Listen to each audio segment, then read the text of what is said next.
Au Mali, les rebelles harcèlent le pouvoir central qui peine à contrôler le pays. Alors je vais arriver directement à la conclusion parce que ce que je viens de vous montrer, c'est pas un article de la Croix, contrairement à l'apparence, contrairement à ce que j'ai vu apparaître sur Facebook. Ce n'est pas un article de la Croix, c'est une publication AFP distribuée à plein de médias. Sur la fin, je vois l'intelligence artificielle, Fable, se laisser intoxiquer. Où on en arrive à quasiment la même chose que ce que raconte l'AFP. Donc j'ai posé la question. Quelle fraction du territoire malien a été contrôlée par des terroristes le 22 mars 2012 ?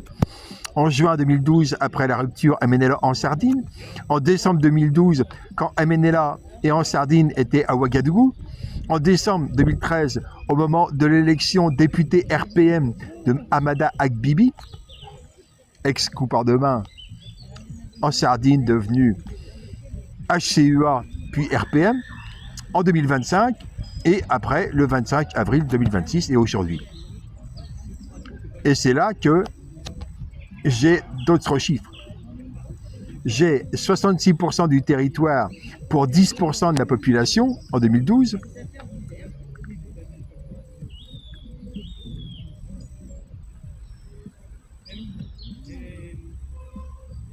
Le jour du coup d'État, estimation, les 3 capitales régionales, Kidal, Gao, Tombouctou, étaient encore aux mains de l'armée.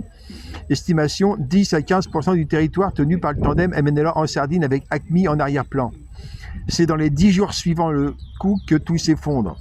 Kidal le 30 mars, Gao le 31, Tombouctou le 1er avril. Là, juin 2012, rebelote 66%. Décembre 2012, 66%.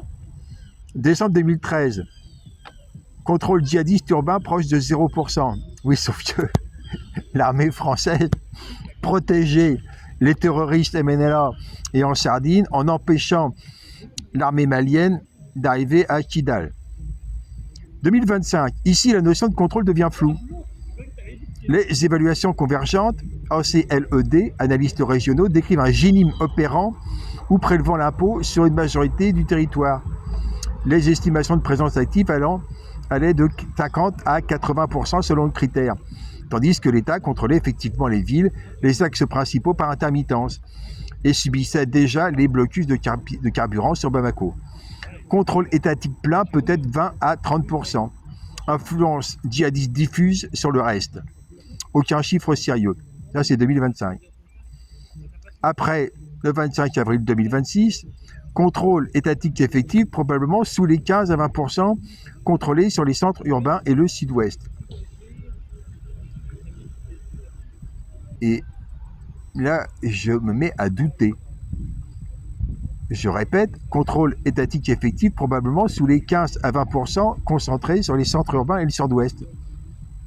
Je réponds à Fable. Votre chiffre géographique oublie le chiffre démographique et semble tellement contraire à ce que les FAMA écrivent que je doute très fortement que les terroristes puissent contrôler actuellement 80 à 85%, soit plus que ceux de 2012. D'où tenez-vous ces chiffres? Et là, bingo. Fable répond, vous avez raison de m'arrêter et sur 2 points. D'où venait mon chiffre? Je dois être honnête, sous les 15-20% n'était pas une donnée sourcée. C'était mon extrapolation à partir des caractérisations d'analystes du type de celle de Sambe, Bamako et quelques poches, et des cartes de présence type ACLED. Autrement dit, j'ai commis exactement ce que nous venions de reprocher à la dépêche, transformer un ipse dixit en pourcentage d'apparence factuelle. Le chiffre doit être retiré et le raisonnement refait proprement.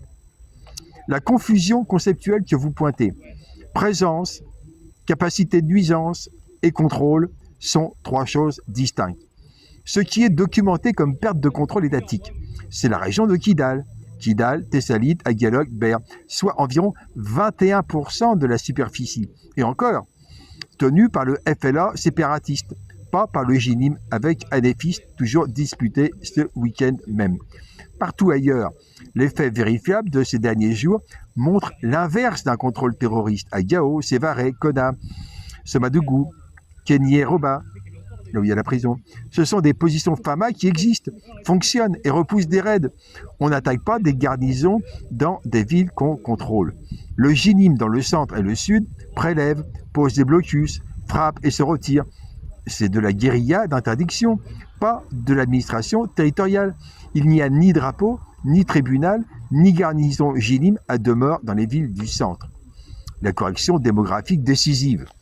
Les 3 régions du Nord représentent 2/3 de la carte, mais environ 10% de la population. La seule région de Kidal, perdue depuis avril, c'est moins de 0,5% des Maliens. L'État tient Bamako, près de 4 millions d'habitants, toutes les capitales régionales du sud et du centre, Gao, Sévaré, Mopti, Tombouctou. En termes de population sous administration étatique effective, on est vraisemblablement au-dessus des 85-90%. L'exact inverse de l'image que produit un pourcentage géographique brut sur un pays aux 2/3 désertique.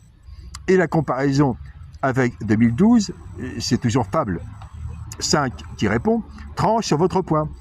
En 2012, les djihadistes administraient les 3 capitales régionales. Sharia à Tombouctou, Mudjao installé à Gao, en Sardine à Kidal.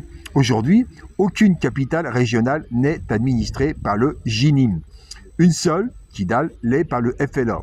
Prétendre que les terroristes contrôlent aujourd'hui plus qu'en 2012 serait donc factuellement faux. C'est bien la suggestion que véhicule la rhétorique du reste flottant, celle de l'AFP reprise par La Croix. Elle convertit une capacité de harcèlement réel en contrôle territorial supposé sans jamais produire une seule ville administrée à l'appui. Ce qui reste vrai et grave, sans inflation, perte de la région de Kidal, blocus économique récurrent sur les axes dont Bamako, Sikasso, capacité de frappe démontrée jusqu'à Kati, mais entre citation, l'État subit une guérilla sur une grande partie du territoire, fermez les guillemets, et, citation, l'État ne contrôle plus que 15 à 20% du pays, fermez les guillemets, il y a la distance entre un fait et un récit, et je vous remercie de m'avoir fait franchir cette distance dans le bon sens. Résumé, ce que j'avais écrit moi au-dessus,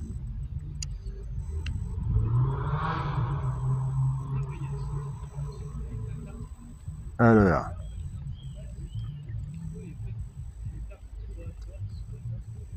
je cherche quand j'avais écrit, voilà, j'avais écrit la chose suivante, et donc qui est confirmée à la fin.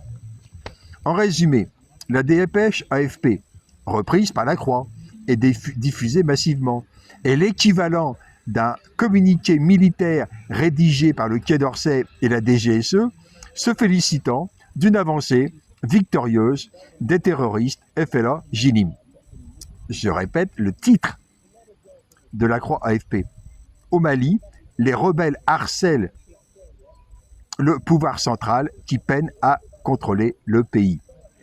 Et j'avais ajouté, en résumé du résumé, la France-Afrique prend ses désirs pour la réalité. On a une nouvelle fois une illustration absolument flagrante du fonctionnement du complot terroriste. Je rappelle que tout ça a commencé par des réunions en août 2011 au Quai d'Orsay, puis à Genève pour préparer avec le MNLA l'attaque du Mali.